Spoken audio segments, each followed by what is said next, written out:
It's now an executive order in the city of La Quinta, a 90-day moratorium on processing any new applications for short-term vacation rentals. It seems to be the start of a trend in the valley. Here this morning is the mayor of La Quinta, Linda Evans. It's good to see you. Thank you for being with us.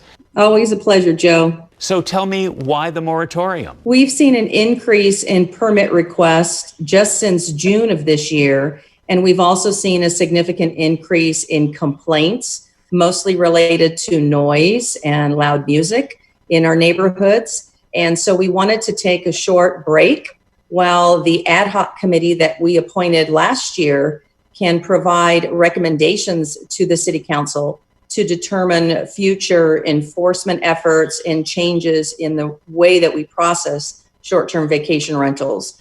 Does it seem to be that when somebody comes here to the valley, even though they are going to maybe somebody's home, they think that they're going to a resort and that it's kind of open season as far as noise is concerned? So we're trying to balance that party scene with people that want to vacation here and stay together under one roof versus hotel rooms. Now, I know on the list of rules, one of them is no amplified music. And so what does that really mean? Does that mean a radio? What does it mean exactly? We instituted the executive order for amplified music in the middle of July because of some extensive loud parties that were happening at the rentals. And really, if you can hear that amplified music from the neighboring house or out in front of the house, then that's not acceptable. Obviously, people like to enjoy some type of music in their backyard while they're out there barbecuing or enjoying a meal or even having the kids swim. But if you can actually audibly hear it from a neighbor's house, then that would be non-compliant at this time. And does that mean any time of day or just after 10 o'clock? For this particular order for short-term rentals only, we made it throughout the day, not just after 10. Some people purchase a home in La Quinta or across the valley because they want to use it as an investment and they could make some money until they retire. So for them, what do you say to somebody who's in that situation? We recognize that personal property rights are just that, and we have agreed and enhanced and embraced the short-term rental program in La Quinta. We have stayed ahead of the enforcement components. It seems that recently in the shutdown months and the stay-at-home months is when there's been an increase in complaints from the neighboring areas. So our goal is to find that balance and recognize that people should be able to use a property for investment, but not to the extent of disruption for quality of life. Other cities have had similar problems with these short-term rentals. What do you think, as the mayor, these short-term rentals do to a neighborhood? We have seen an increase in the outward appearance and the upkeep of short-term rentals because they want them to be attractive for people to choose to stay at.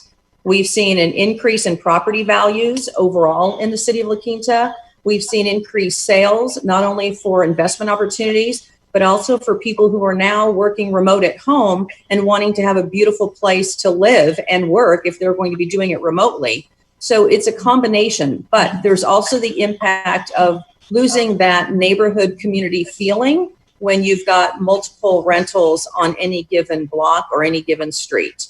So I know that on your website you have areas where you can go and you can find out if somebody has broken the rules and they are not allowed to do a short-term rental. But who enforces this? If somebody has a home, can they just do this on the side? Is there enough people in the city to really follow through on looking out for these things? There is a business license requirement and a permit requirement for people to do short-term rentals, because it is part of our code and there are taxes to be paid like a hotel tax. So we definitely have neighbors that if they're checking and seeing short-term rental activity nearby, they will call the city or email us and provide us with that address so that we can assure that they are registered properly. Do you ever see a point where the entire city would say, look, no more short-term rentals going forward? Our current council strongly supports the program. We've recognized that we've been a leader in this valley in the early years of maintaining the balance of quality of life and the opportunity for investments that has also yielded revenues for the city. But it's been in these last few months during this pandemic that has heightened the sensitivity of some of our neighbors, and rightly so. If they're seeing more activity and it's not a comfortable feeling, or it's an excessive noise and parking issues, then those are things that we need to address and find that balance, because this is an important part of who we are. We're driven by hospitality and tourism. And while we do have hotels in the city and new ones coming on board, we still believe that this is a great way for us to attract visitors to La Quinta that often will become residents of their own. If somebody does have a complaint, how should they address the city? With a phone call? If you would like to call the hotline, or you have some concerns whether a home is permitted or not, or you have a noise complaint, parking complaint, some complaint regarding potential violations of short-term rentals, you can call 760-777-7157. Well, it seems as though it's all about balance, and it's going to take some time probably to work that out. Linda Evans, we thank you so much for the time today. Thank you so much, Joe. And keep it right here. We'll be right back.